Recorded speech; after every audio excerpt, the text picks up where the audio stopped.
We have a very special episode today to close out season 2 of Your Life in Process. And I thought it would be really fun at the end of the season to bring on somebody from the Your Life in Process team.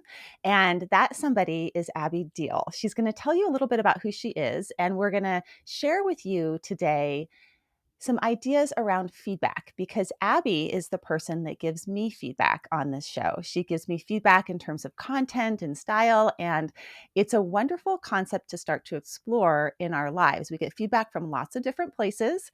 We give feedback in lots of different places, and how can we do it more effectively so that it is used for learning and growth? So, Abby, why don't you start with sharing just who you are and why you're interested in this concept of feedback? Hi, I'm Abby Diehl. I am a clinical health psychologist. I graduated in 2014 from Texas Tech and got my degree in counseling psychology.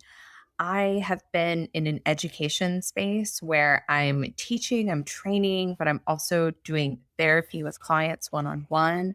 I've also worked in integrated health settings. So I did a fellowship in health psychology and work alongside other physicians and medical providers. So we're constantly communicating, there's giving feedback, there's expectations in pretty much every area of my professional life. And then I am just so curious about communication in general. I don't think that we really listen to each other very well and just how we communicate as humans is so complex. So not only professionally but personally I started just getting fascinated by this idea of we're always getting information about ourselves, and what do we do with that? How do we take that in, and how do we focus on using that for growth rather than it having to be like this terrifying experience? Yes. So we're going to talk about the terrifying experience today and how to turn it around so that it's useful to you and kind of debunking that Malcolm Gladwell 10,000 hours rule out there. You know, Malcolm Gladwell saying that you can 10,000 hours of practice is how much you need to become an expert at something. Well, not really if you're not getting good feedback or incorporating good feedback into those 10,000 hours. So if you are a massage therapist giving 3 years of massages to people, but nobody ever says that wasn't very good, you're going to be in the same place that you were when you started. So feedback is really central to our ability to grow and learn. And I thought it would be helpful for us to break it down into these two parts, although they're interrelated in terms of Right. receiving and giving, because I think there's some skills and some processes involved in giving and receiving feedback that interfere with our ability to do it effectively. Let's Mhm. actually start with the receiving feedback part of it, because I know that's something you're particularly interested in, Abby.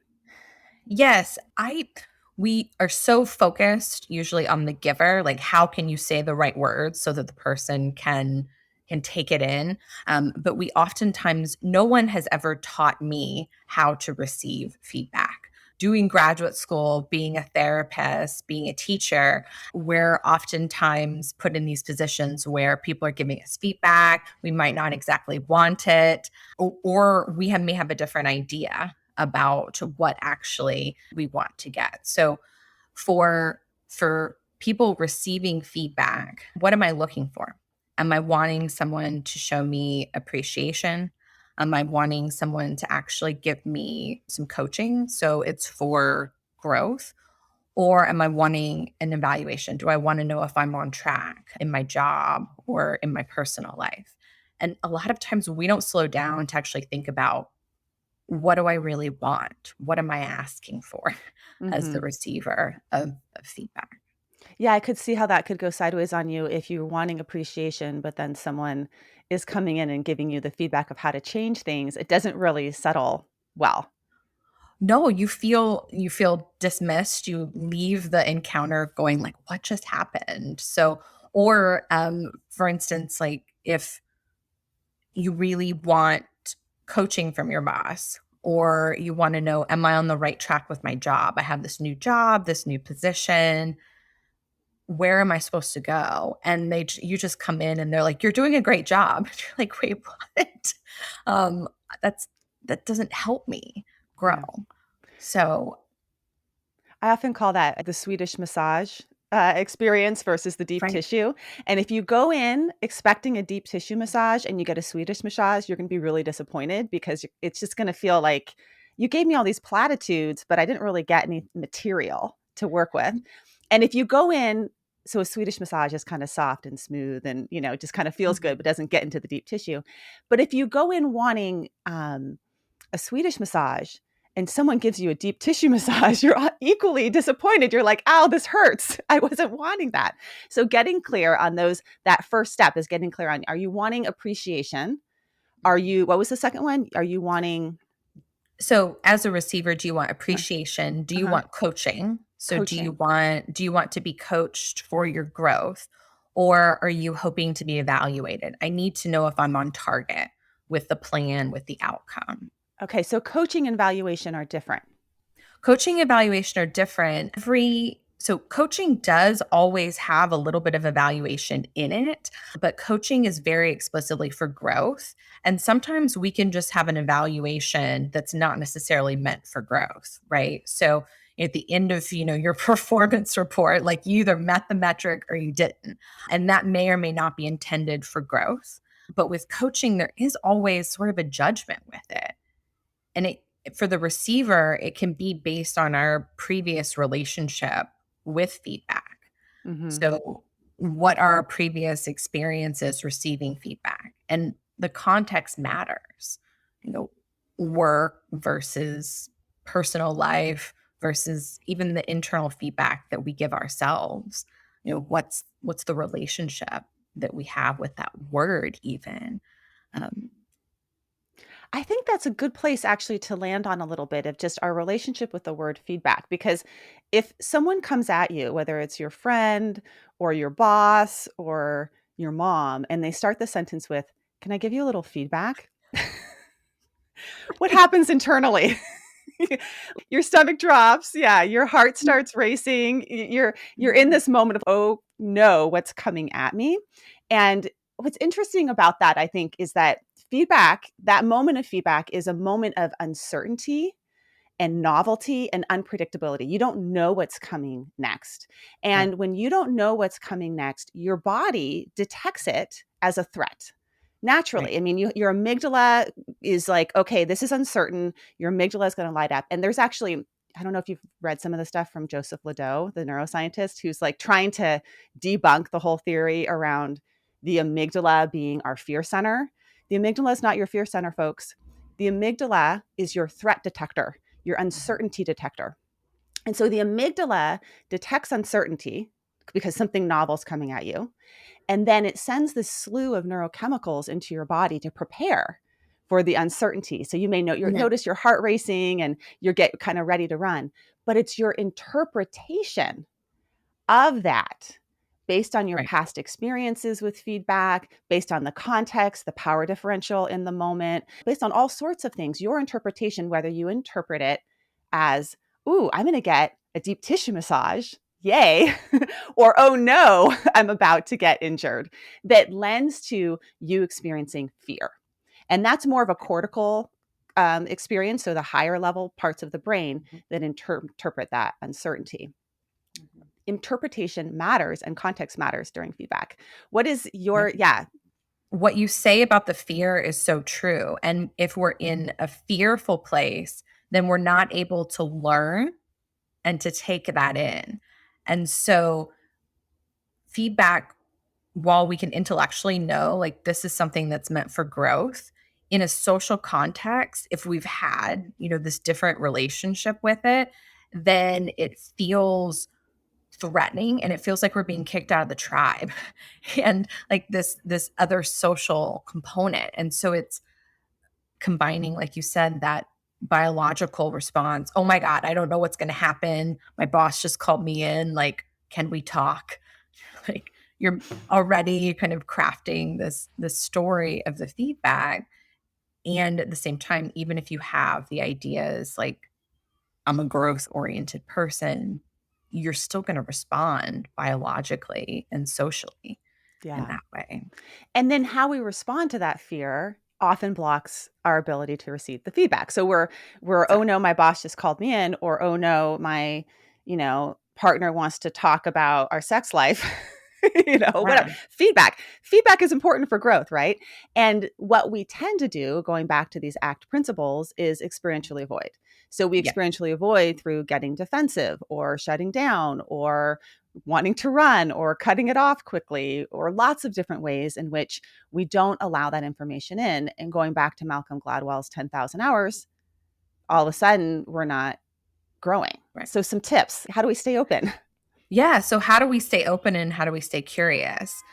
My first tip is to one, potentially even know like what is it that I'm looking for in this conversation. So if the conversation is planned, am I hoping to get some coaching? How can I use some words and ask for that?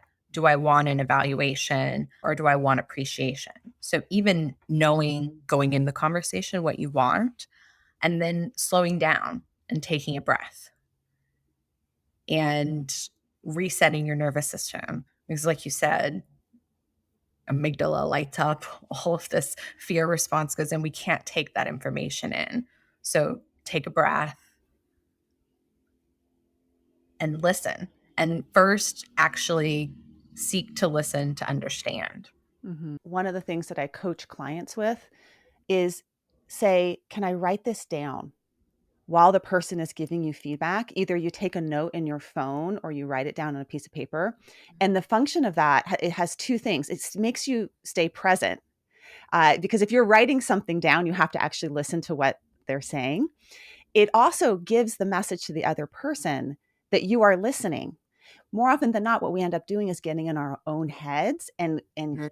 not listen, not be present, and we're just coming back with our response back in terms of what we're going to say. So if you actually sit and write, I'm going to write some of this down, it's a win-win for both of you, because they start to feel like, oh, they're taking me seriously, and it gives you a little bit of space to integrate what is being told to you. So the pause, take a breath, you could say, can I write this down? Or can I reflect back to you what you're saying? Is this accurate?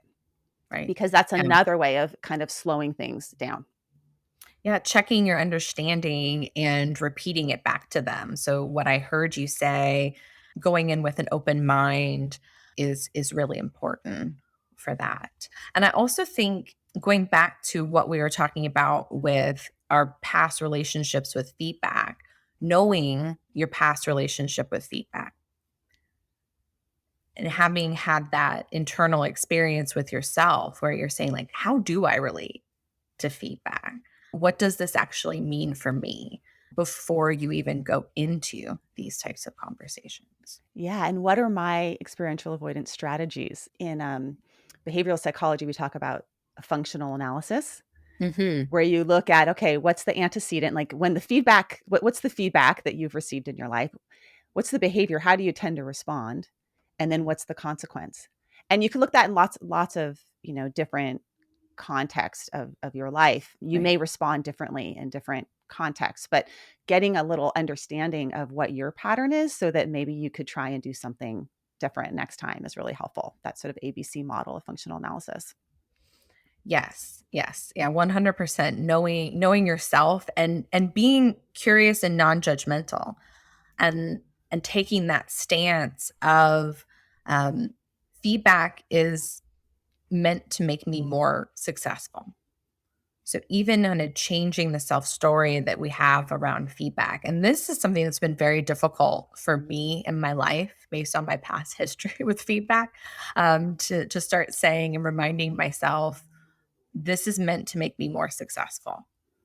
Okay, Um, let's go there. What's your past history with feedback? What so, set you up? What worked oh so my well? gosh, well, when you're in an academic environment for most of your life, you're you're constantly being observed and then told, this is what it means. So I guess a really good concrete example of this is in graduate school when you're training to be a psychologist, when you're training to be a professional, people have very specific ideas about what that means. And they're trying to mold you in a very particular direction. And they're like, this is being a psychologist, this is not being a psychologist. And you're under a microscope, right? So everybody is watching everything that you're doing in these encounters, and they're saying, this is good, this is not, this is a therapist, this isn't. And it doesn't leave very much space for you to figure out what you actually think it should be. And so sometimes the feedback can feel very personal and very critical. So when people are saying, you're not doing that quite right, I've tended to interpret it as, you're not right. Like Mhm. there's something wrong with you that needs to be fixed. And that then sets up this avoidance. Like, I don't want to go in there and, and get feedback. But at the same time, I'm a very growth oriented person. I listen to tons of podcasts. I do tons of personal growth work. I really want to get better at all of these things. And it competes, that desire for growth competes with this past history where it has felt almost like it's attacking an identity or trying to build or break down a certain identity. That is really important because I've experienced a similar thing, and what I think it relates to, at least for me, is when I'm banking my self-worth on somebody else's opinion of me, or my banking my self-worth on my performance. And this kind of maps onto, some of Neff's research around self-esteem, because I'm a child of the 80s and I was built in the model of self-esteem. You got to build somebody up to make them feel like they're special and then people like them, as opposed to self-worth is independent of your performance. It's like Right. it's already there, right? And I think that and that's more of the self-compassion model. And they've done research comparing self-compassion versus self-esteem. Folks that are given ambiguous feedback, when you have a high self-esteem but not a lot of self-compassion, you're more likely to interpret that ambiguous feedback of like, oh no, there's something wrong with me, versus folks that have high levels of self-compassion. When you receive ambiguous feedback, you're like, okay, I'm kind of curious. I want to figure out what the feedback is, because I know that my worthiness is not based on my performance in the speech or whatever I just did. So there's something really important there, I think, that kind of maps onto this concept of how we receive feedback. That if we work on our self-compassion and our self-worth, then we'll be able to receive it and not have it hit us at the core of who we are, which I've certainly have had, and which I think also, when we've had that early on in our life, maybe we've been valued for our performance and not been sort of told that, you're worthy whether or not you get an A or not on this kid. We carry that forward into later experiences like academic settings or places where there's power differentials. Yeah, the culture of achievement and external validation, and even the culture we have right now of, are we validated by the likes that we have on different media platforms, or where do we get kind of this external or internal sense of worth, and any information that we get about ourselves, how do we make that fit with our own identity? Yeah, and I've had that experience for sure, because I'm getting more of this sort of feedback from strangers in different places. So like on Insight Timer, people will give me feedback on a meditation that I did, you Mhm. know? And I can feel my mood go from high to low instantly when if someone says something like, "That breathing exercise was too slow for me." And I'm like, you know? And then the next minute someone says, "This is the greatest meditation ever. I've been using it for 3 months." And I'm like, "Ooh." And that for me is because I'm basing my worth on somebody's comment, as opposed to, okay, lots of people have different perspectives, and that their experience is in part based on who they are and their context. Feedback has a lot to do with the source of the person, where it's coming from, not always about you personally. Yeah. And there's some information about who it is matters and how we receive it, right? So if it's a stranger telling us, hey, maybe you could do this and this could help you out. And I've had some previous experience in this area, you could be like, yeah, I totally do that. But then if your spouse tells you the same thing, like, maybe you should eat a little bit differently and it could help you with losing some weight. You're automatically like, what? Like, why are you telling me this? Like, Yes. I don't want that from you. Right. So it's very interesting that the source of feedback, it matters a lot, and whether or not we're open to hearing it. I just want to highlight the main points of what we just said were one is knowing what type of when you're receiving feedback, knowing what type of feedback you want, whether you want Yes. appreciation or coaching or evaluation. And then number two, know your history and how it's influencing you in the present moment, and stay open to the feedback. So don't get caught in the sort of the emotional, oh no, fear response to the threat, but see the feedback as an opportunity for growth, and then stay present to receive it. And then number three would be self-compassion. So those could be some tools to flesh out and work on for folks and I'm certainly going to try and work them on them. And I will say that you are really good at giving feedback, Abby. So I want to get into the giving part of feedback, because I swear you're like the perfect massage. You do such a good job. And I've been curious about what is it like, what's her secret on how she gives such good feedback? I can tell you what I experience, but I'm curious what you're doing behind the scenes. I'd love to hear what you experience.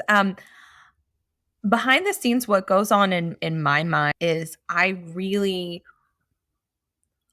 what I want is for the receiver to find something in it that's of value. I'm very conscious of that. And when someone asks for a very particular piece of feedback, then I look through the lens of it. So as we've talked before, you say, I'm working on things being shorter, or I'd like this to be more interesting, or this is what I was intending with this process. And then I listen with that ear for that particular thing. And I listen very holistically, and then I slow down enough to say, okay, like this is particularly what they're wanting. Oh my gosh, yes, that's it. So what you're doing there is perspective taking, Mhm. the psychological flexibility skill of perspective taking. What does this person, so in terms of giving feedback, what is this person wanting from me? And how can Mhm. I actually meet that need and that goal? As Right. opposed to just going in and assuming, okay, this is what I see. You're getting behind the eyes of the other person and taking perspective. And when I was looking into some of the skills around how to give feedback effectively, perspective taking really stood out to me, because one of the things that research shows is that when you're in a position of power or in a sort of more privileged position, it's actually inversely related to your ability to perspective take. And you're less able, when you're in a position of power, you actually are less able to read people's emotional cues on their faces. Wow. And yeah, and you're more likely to anchor your feedback around your own vantage point. So I think one really important thing when we're talking about feedback is noting positionality, privilege, power in every context, Right. and really practicing that perspective taking skill is going to enhance the feedback so much. Yeah, because it's not about me, right? Giving feedback is not about you. It's about the other person. It's designed to give them what they need, whether that's appreciation, coaching for them to be growth successful, or evaluation for them to be more successful in moving towards their goals. It's about you. And so understanding what is it that you want is the first step. And then listening to whatever, looking at the content from that lens. And then how the feedback is delivered has to be clear and anchored in something that is very tangible. So one of the things that I have been working on, and I do find challenging at times, is to communicate exactly what I'm seeing. Right. So in this moment, I heard this. This is how I took it. I'm not quite sure if that's exactly what you mean, like checking that understanding and then having a clear behavior that I can anchor something on. So when you did, this is what I noticed. I wonder if you might try something different, or how does that land for you? So it's doing that in a way that's kind, is really important to me. Yes. So being specific about the actual behavior. So you're being a jerk is not good feedback. Right. No. And and Mhm. also not good feedback is Mhm. you did such a good job. I really Yeah. loved it. That's crappy feedback. Okay. So both of those are crappy feedback. You want to Right. actually be specific around what you're observing Yes. and giving feedback as well around what are the next steps. One of the things that little side hustle of mine is that I love to teach people how to make sourdough bread. I've been making sourdough bread forever, and they come in with their first little pathetic loaf to show me. Mhm. It's like inevitably when you make your first loaf of sourdough, it's like this little Uh-huh. flat hockey puck, like this little hard flat hockey puck.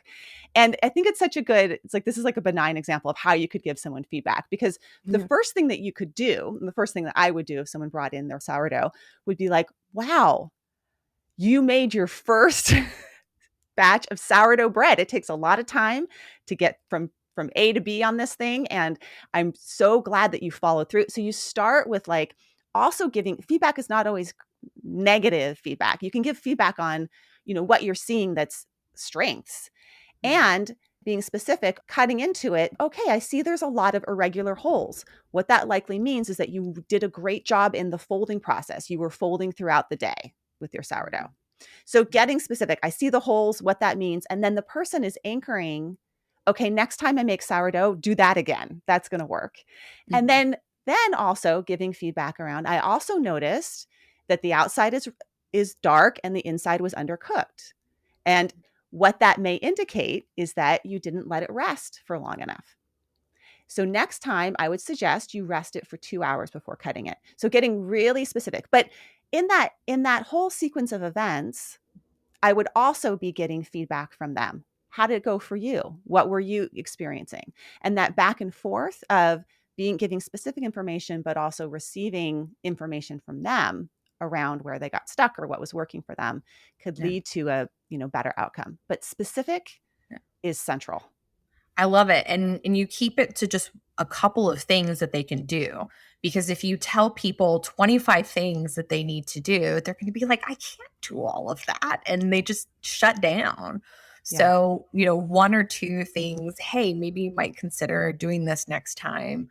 And it's also there's a permission in the exchange. So what I love about your example, it's like something that it's a hobby for you and you're passionate about, and then people come to you and they're like asking for this specific permission and consenting to receive this very specific, like one to two things type of feedback. That's such a great, and I think that's what's in, the relationship that we have with you asking for feedback and me giving it, is that you're being very specific about it and there's this consensual process. So it makes it more Yes. more comfortable, more workable, and just a more enjoyable experience overall. So consensual process and reciprocal Mhm. process Yes. because I was talking with a friend of mine last night who she works for a large organization. I probably cannot say its name, but very large organization. And I was asking her about how they do feedback within this company. And what she said was they do something called 360 feedback, which is they give feedback upwards in terms of, your superiors. They give feedback downwards. They give feedback sideways. It's 360 so that unlike what you were describing in your academic setting, how often do the graduate students give feedback to their advisors? How often do children give feedback to their parents? How often, you know, feedback tends to be top Yeah. down and not Mhm. 360. So that was one thing that stood out to me. I'm like, okay, that's good. We're doing feedback around different levels of power. The second thing that she said is that they give feedback monthly, quarterly, and yearly. So they give it frequently.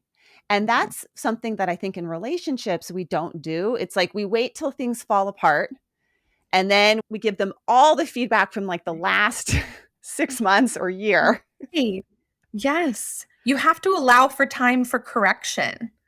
Like if you give feedback and then you're like, okay, relationship over, like, or, you've had your year over, you haven't actually had the opportunity to do anything with it, then that creates this really negative relationship with that human being and feedback. And you're much less likely to be in a growth mindset about it.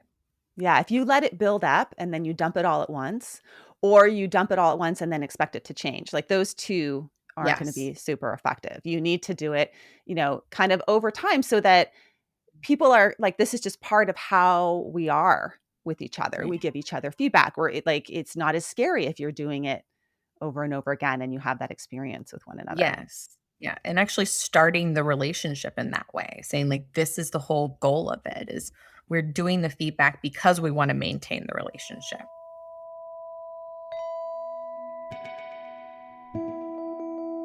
I think it's good to take a moment at the end of the season to share some appreciations for the team that is hard at work behind the scenes on this podcast. Abby being one of them. She does this for just the love of doing it. She is busy in her day job, but takes the time to give feedback and write the show notes for this podcast. I'm so grateful for her for doing that. She also writes up the Your Daily Practice that you get to have every single week. And if you haven't checked that out yet, there is a daily practice for every single one of these episodes. It's like a self-help resource list that you can go back to. I also want to say a big thank you to Angela Stubbs, who works on social media and publicity of the podcast. She is creating all the beautiful visuals, as well as Ashley Hyatt, who is behind the scenes, making all of this work, scheduling all of the appointments, and then correcting all of the ones that I misschedule. Thank you to Ashley for all of your hard work. And to my husband, who is the producer and the website person of this podcast. This is very much homegrown in our kitchen, lots of good fights around it. So, love him and appreciate him for taking his time out of parenting and his work to do this with me. Thank you so much. When have you felt like you gave really good feedback? One example that I have from a work environment, getting the chance to work with a student, actually had them record doing a skill. So they were working on motivational interviewing skills, and I had them sit down with someone and actually go through, practice this particular skill. And then what we would do is we would stop and say, are you on track with what exactly you're wanting to practice? And giving them immediate feedback. Like when you said that, what was your intention? What were you thinking? What could you say instead? And so slowing down like the conversation enough because it had been recorded that then we could really give them very specific feedback with an eye to where they already said, like, I want to get better at doing this reflection skill. And so the whole time we were focused on that particular That's a process. great example because there's a few things that you're doing in that. One is you're giving in the moment immediate feedback, which our learning is so much better when it's immediate versus Right. like last week you did this and now I'm giving you feedback on it. If it's in the here and now, you're going to learn it better. And there's neuroscience research behind this where they do things like have people learn like a whole new grammar system online, like you're learning a made up language, and they either give you feedback immediately or they give it to you slightly delayed. And when you give it to you immediately, you learn it faster and better. And it shows up in the EEGs, so like the spikes in your brain. So immediate feedback, way better. It's gonna encode way better. But then you're also having them participate like in the conversation by saying things like, what are you noticing here? Is this on track for what you are wanting to learn? And that builds into like autonomy and choice, self-determination theory around motivation, that when you I feel like you're being controlled, you're going to resist. When you feel like you're part of and you have a choice and you're engaging in the process of your change, you're going to be more motivated to Yeah. work on that change. So it's a much safer environment. It allows for openness and curiosity. And it's really exciting to get to craft that environment. I didn't even realize like that's the environment I was crafting until I was just talking about it right now. Yeah, Like, oh, that's really good. you're a natural. I have an interpersonal example of a friend giving me feedback and how it started to go bad and then turn good. And not give too much detail because I don't want to, you know, my friend may be listening to this. But I got some feedback around me not like paying enough attention to the friendship, not feeding the friendship, not calling enough, not prioritizing the friendship, because I tend to be overly busy, overly scheduled, and then I put the most important things lowest on my priority list. This is a pattern for me, and like my friendships are super important to me. So I got this feedback, and as I was getting the feedback, what I noticed was my defensiveness was just increasing, increasing, increasing. And I wanted to give all the examples of why this wasn't true. And I wanted to prove them wrong. Like, no, you are so important to me. You are a priority to me. And what this friend did that allowed me to stay present with her is that she went at it from, I'm saying this because I care so much about you and our friendship. And I want this to be different for us. And when she said that, it completely shifted my ability to hear her, stepping in my caring mode of my brain as opposed to my threat mode of my brain, and recognizing that it's feedback is about the benefit of the whole and the benefit of the individual, as opposed to about the correction mode. And when we Yes. feel like we're being corrected, we defend. When we feel like we're getting something that's of benefit to us, then Right. we're more likely to be able to receive it. Right, to make the relationship more successful. Yeah, as you were talking, it actually reminded me of a conversation I had with one of my friends where her feedback to me was really difficult for me to hear. So she did a great job where she said, "I have something that I want to talk to you about. It's really important to me and I feel like I can talk to you about this because we've been having a different type of relationship. We've been more honest with each other recently." And she had asked me to babysit her dog, and I was doing other things and out of town and not able to do it. And I said something, I didn't call the dog by its name. I called the dog like it, which I just realized I did right now again. So there you go. Sorry again. Did not mean to do that. So I dehumanized the dog, Mhm. or I called them the dog instead of the dog's name, which is Malakia. So I didn't say Malakia, I said the dog.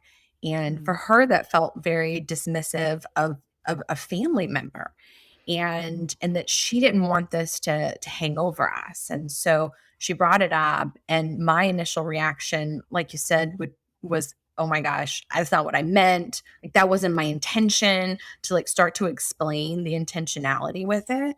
But I just took a breath, slowed down, and I'm really sorry. Like, sorry. And I'm really sorry.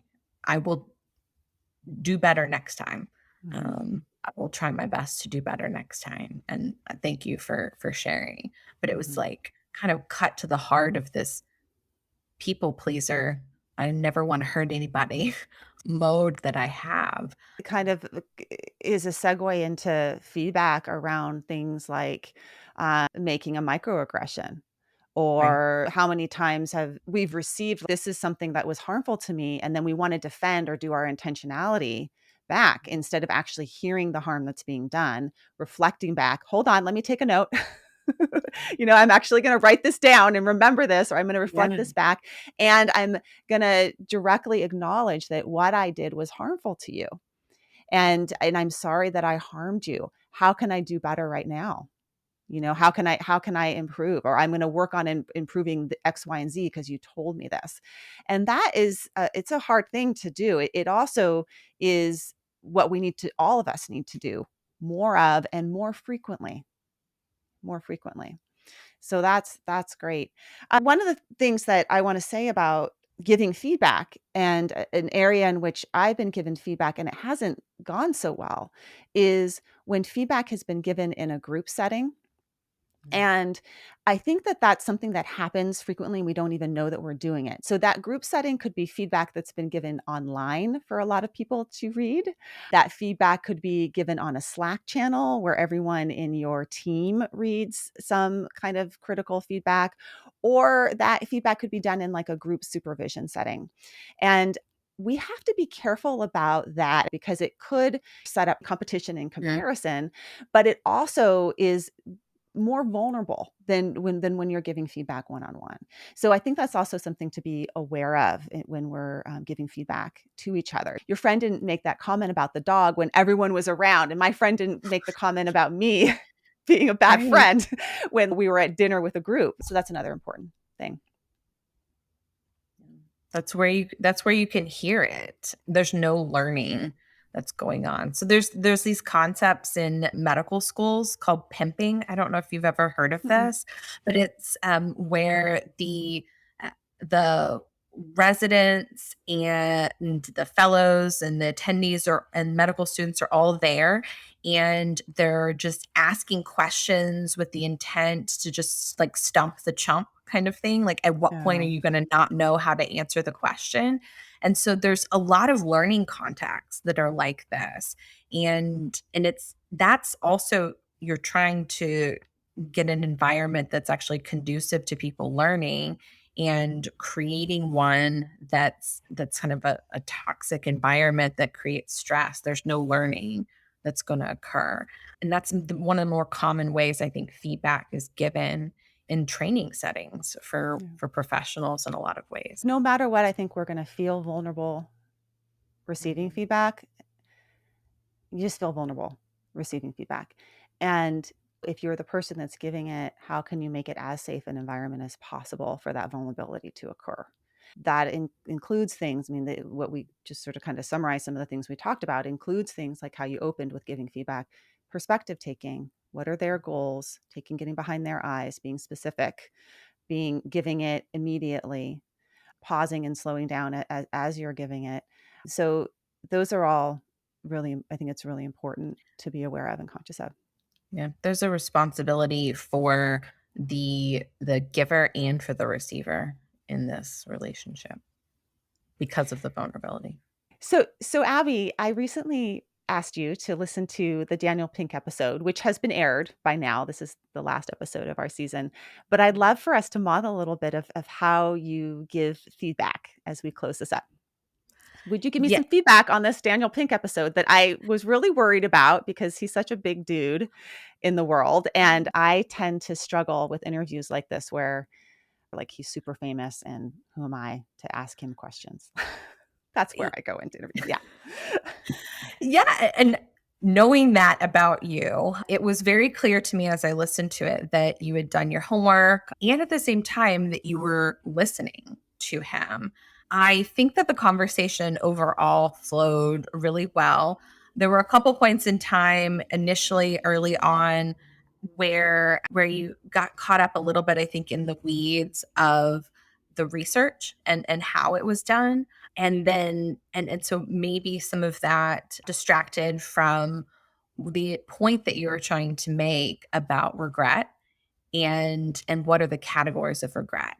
I think that's something that everyone can really relate to. And when you pulled out from him his own story, and particularly about his birthday. And so I think this is where your over preparing or your perceived over preparing comes into play, is that you knew, that that was coming up, and you were able to really make it personal for him. And that's what I loved listening to about it. I really appreciate that feedback and particularly the specific around when I get caught up in the research. And I do that when I feel vulnerable. I do that as a prove yourself move of, okay, we've got to mention all the research to make sure that this has some like credibility to it. And Yeah. I had a lot of regret actually after that episode. I woke up in the morning with like piles of regret.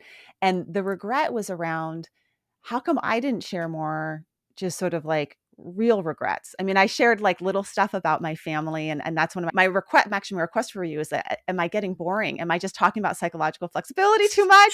Are people So sick of it? And do that's I what I talk about my kids too much? Those are my two feedbacks. Tell me what to cut, no. Abby. Yeah. So the talking about the psychological flexibility and intellectualizing it, like maybe that could be, something that's great, noticing that you do that when you're feeling super vulnerable. I love the stories about your kids. It makes it relatable in so many different ways to hear. It's like you start to see these things and how they play out in real life, and it's not just this data that's on a page. Like, this is people's actual real experiences, and that's what I liked hearing about. The fact that his research was actually, like, we had surveyed a lot of people and we had come up with these categories, and then they're very personal. So the story is what makes it stick. So I'm more likely to remember things about regret because I heard the story of your children playing the baseball, and then if I just heard these categories in this research. Hmm. Okay, that's helpful feedback. Thank you. And notice I was kind of also asking there for a little bit of like Swedish Appreciation. massage. Give Yeah. I me Oh a my little gosh. Swedish massage, I Abby. I didn't follow my own thing. I should have asked, like, which type of feedback are you wanting? Are you wanting the appreciation? Are you wanting the coaching or the evaluation? I want all of it. I love it all. Good, A little bit of good. everything is how I like it. Yeah. Yeah. Yeah, I think that's, it makes so much more sense, and it will help me to give you better feedback in the future, to know that there's always going to be a little bit of like, hey, this was great, even though maybe you woke up the next morning and you didn't feel that way. I loved it and listened to it, and it landed and resonated a lot for me. And then, yeah, also giving those other pieces. Yeah. Well, thank you, Abby. The about Daniel Pink is he's a speechwriter. He was a speechwriter for Al Gore. So I went into the interview being like, no matter what, this guy's going to do a good job. And he had COVID. So he was like coughing. If you watch the YouTube video, you'll see him like muting himself, coughing through the whole thing. But Yeah. but he did a great job, right? So Mhm. he can land his interviews no matter what condition he's Yeah. under. But I appreciate your feedback on that. And for those of you, here we are, season 2, Mhm. ending things. I am going to, after we wrap up here, I'm going to give you a Mhm. little rundown of what we talked about today. I'll give you your bullet list. But I want you to know that we love your feedback and we would appreciate feedback from you, not just the warm fuzzies, but give us some, coaching and some evaluation as well, because we're going to go into season 3 and we want this podcast to keep on getting better. So please send those in to me at info@yourlifeandprocess.com. And I'm going to give you a summary of today's episode on giving and receiving feedback after this. And thank you, Abby, for taking the plunge with me. This was really fun. Thank you. I'm really grateful to have been here and had the opportunity to do this. Fantastic.